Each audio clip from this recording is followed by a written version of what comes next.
بسم اللہ الرحمن الرحیم۔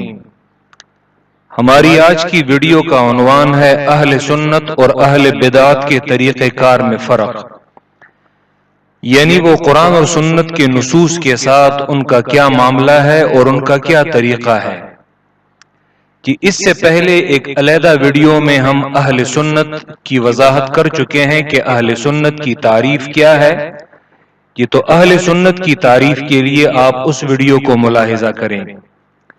یہاں پہ اہل سنت اور اہل بدعت کے طریقہ کار میں فرق، نصوص کے بارے میں کہ ہم نے یہاں پہ ابن ابی العز الحنفی کا حوالہ دیا ہے، جنہوں نے مشہور شرح کی ہے کہ عقیدۃ الطحاویہ کی شرح عقیدۃ الطحاویہ، تو اس میں انہوں نے اہل سنت اور اہل بدعت کے طریقہ کار میں فرق ذکر کیا ہے۔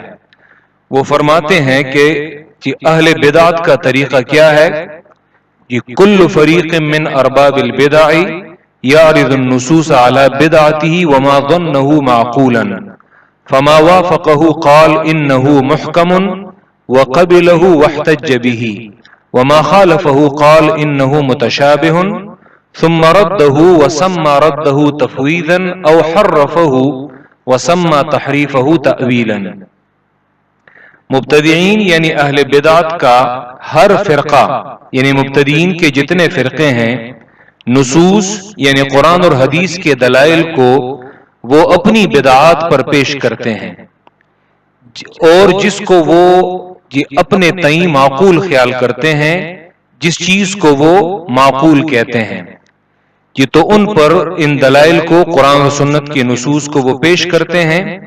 جو نص ان کی بدعت اور ان کے معقول خیال کے موافق ہو تو مبتدع کہتا ہے یہ محکم ہے اور اسے قبول کر لیتا ہے اور اسے اپنی دلیل میں پیش کرتا ہے، لیکن اگر وہ نص اس کی بدعت اور اس کے معقول خیال کے مخالف ہو تو پھر کہتا ہے یہ نص تو متشابہ ہے، اور پھر اس کو رد کر دیتا ہے اور اس رد کا نام تفویض رکھتا ہے، یا اس میں تحریف کرتا ہے اور اپنی تحریف کو تاویل کا نام دیتا ہے۔ جبکہ ابن ابی العز الحنفی اہل سنت کے طریقے کے بارے میں فرماتے ہیں وَطَرِيقُ أَهْلِ السُّنَّةِ أَلَّا يَعْدِلُوا عَنِ النَّصِّ الصَّحِيحِ وَلَا يُعَارِضُوهُ بِمَعْقُولٍ وَلَا قَوْلِ فُلَانٍ، یعنی اہل سنت کا طریقہ یہ ہے کہ وہ صحیح نص سے اعراض نہیں کرتے، نہ تو اس کے مقابلے میں اپنی عقل کو پیش کرتے ہیں اور نہ ہی کسی شخص کے قول کو۔ پھر آگے انہوں نے امام بخاری کی سند سے ان کے استاد کا واقعہ ذکر کیا ہے، حمیدی کا۔ حمیدی کہتے ہیں کہ ہم امام شافعی کے ساتھ بیٹھے ہوئے تھے۔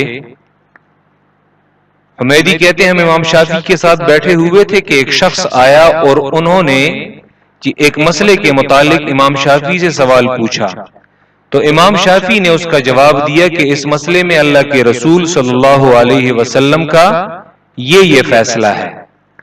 تو اس شخص نے امام شافعی سے پوچھا جناب آپ کی کیا رائے ہے اس کے بارے میں؟ تو امام شافعی نے جواب دیا سبحان اللہ، کہ کیا تم نے مجھے عیسائیوں کے گرجے میں دیکھا ہے؟ کہ کیا تم نے کبھی مجھے یہودیوں کے عبادت خانے میں دیکھا ہے؟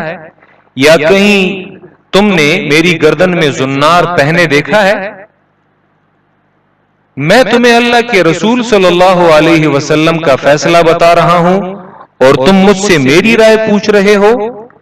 تو یہ اہل سنت اور اہل بدعت کے طریقے میں فرق ہے کہ وہ نصوص کے ساتھ ان کا کیا معاملہ ہوتا ہے۔ بہت بہت شکریہ۔ يا بلبل الأغصان غرد مدى الأزمان عن أهل وحي الله عن حملة القرآن. في عالم الإنسان كل له ميدان وليس